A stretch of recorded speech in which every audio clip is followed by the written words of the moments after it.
the x-rays I brought you about our patient that came in last evening. He was a 22-year-old white single male who was injured in an automobile accident and was transferred from an outlying hospital. He was not unconscious at the scene and reported immediately after the accident that he had loss of feeling from about mid-chest level down. He also had a loss of motor function from about the biceps level down. I just checked him, and he can move his biceps quite adequately. He doesn't have anything distal to this. He also has lost control of bowel and bladder, and as you might suspect, at this point, he is essentially a quadriplegic. Well, the x-rays confirm that. There's a disruption of the neural arches at 4 or 5. However, you can see there's no jumping of the facets. He's maintained a pretty good alignment. When did you do the myelogram? It was a couple hours ago. Well, it shows a complete block here. Well, I think without, what are you doing now? Well, we're managing him currently in Crutchfield tongs with traction. Tongs were on before they did the myelogram, apparently. Well, with the block there, I don't know what other choice you have but surgery. What are your plans? Well, after talking it over with the surgical staff, we agree with you that in view of the block, we have no alternative really but to operate at this point.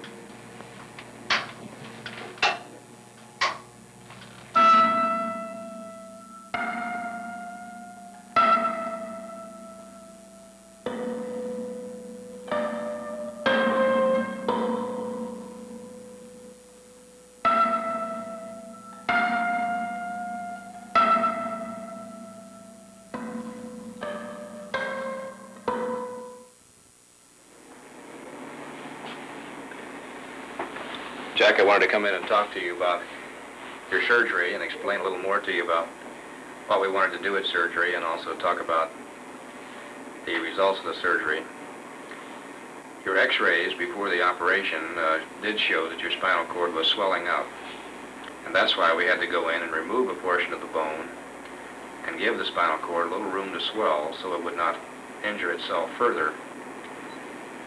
Now, the reason you're wearing the brace is that as the final part of your operation, we took a little plug of bone from your hip and put it in the vertebral column. And this little plug of bone over the next few weeks is going to fuse the fractured vertebra together and to make your vertebral column in the fractured area more stable. This will prevent any further injury to your spinal cord. Now, at surgery, when we got in there, we did get to see a portion of your spinal cord.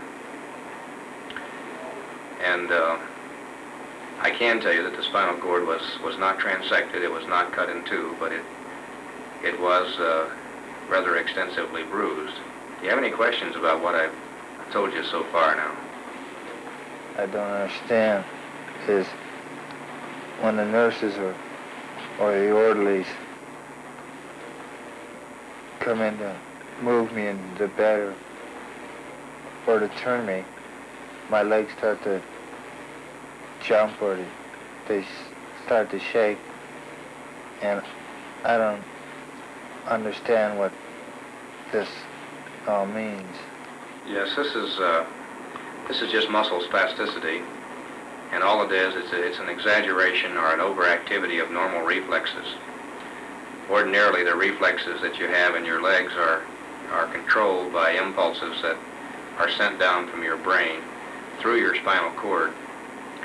And those impulses that would ordinarily control these movements are not getting through the swollen area of your spinal cord.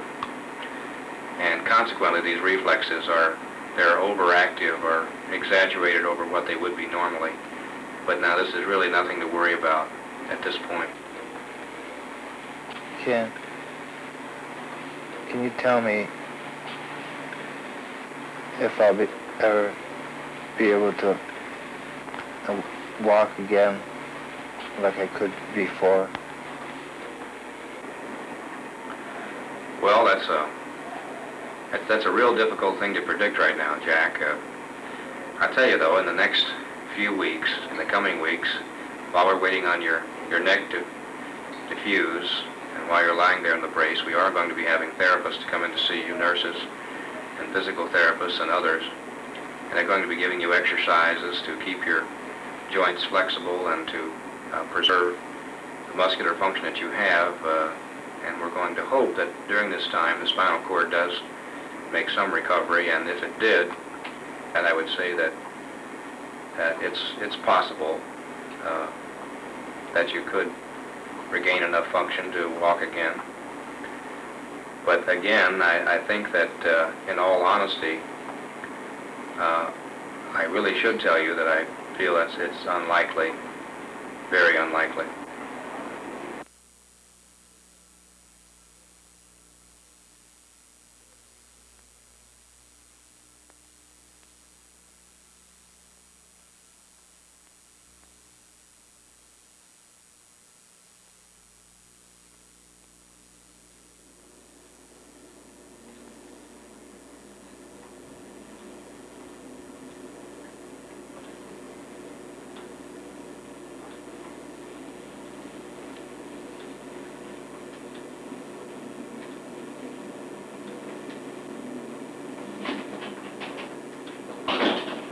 Hi, Jack. You ready to be turned? It's been almost 2 hours now.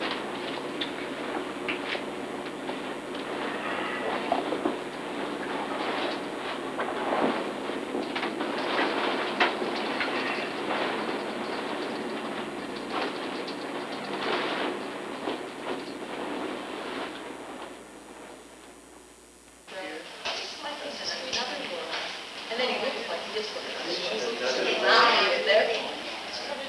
really? Thank God, nothing else. Because my electric is too loud, or this one runs around and so you can't hear it. And the stuff is so loud, I don't know how I can turn it. Was it his? No. I didn't think so. Yeah, his own. Somebody thought they were doctors this time, but they're not, this is where he is. What's the first act? That's cervical thoracic. Spinning goes in and out like that. Yeah, okay. You don't have to have their glasses, do you? Well, I'm gonna just put him inside, I'm gonna put him in the desk. Sliding board? Yeah, I don't like the Where is it? I had mine. Somebody else. You get rid of it? Katie, do you think? Okay, so I'm gonna put him inside the desk, okay, if anybody's coming from. Okay, so let's make sure. Which way?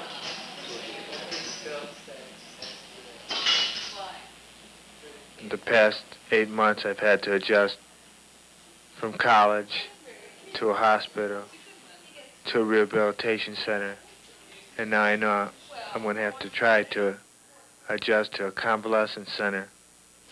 And I remember when I was 11 or 12 years old, I had to go and visit one of my aunts who was in a rest home, and I can vaguely remember all the elderly people either laying in bed or sitting up in wheelchairs. And I know if I have to live in a place like this for my whole life or even for a lengthy period of time, I'm not sure whether I could keep my mind stimulated enough so that I could finish my last year of school. Even if my parents were alive today, I wouldn't be able to go home because there just aren't the proper facilities in a normal home for a family to take care of a person so physically dependent as I am.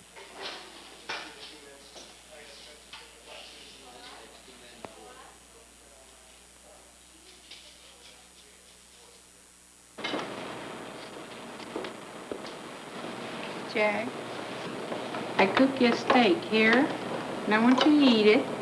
And be good, Jack, because we're coming to see you, here?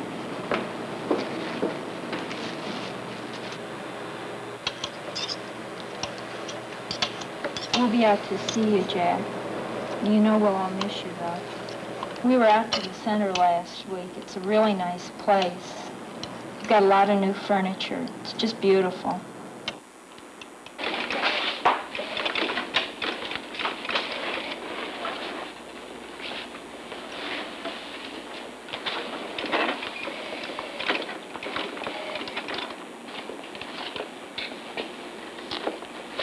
Ready?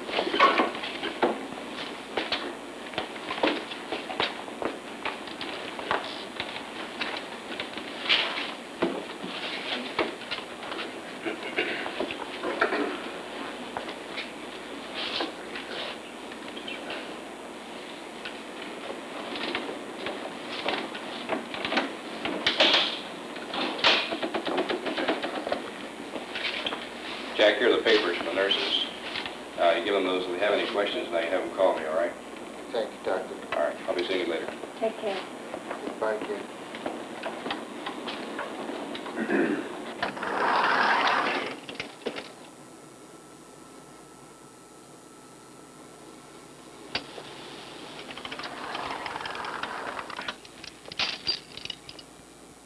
Wherever I go, I'll have to depend on people. Whenever I look at new face or new faces, I'll have to wonder if they're going to be faces of a new friend or just a face of a person I'm just going to have to depend upon.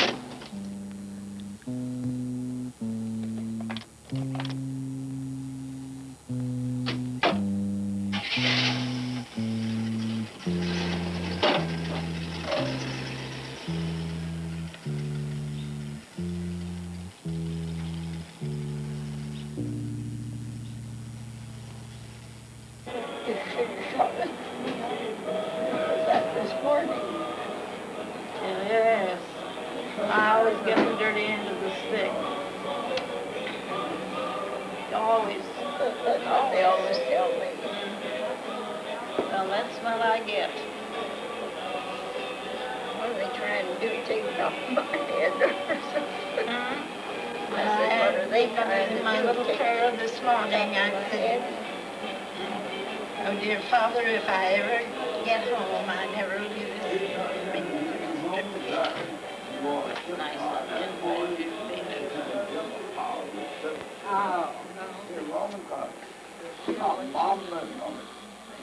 I have been saved from death, yet I've been placed with people, unfortunately, so close to death. I don't really accept this, and I probably never will.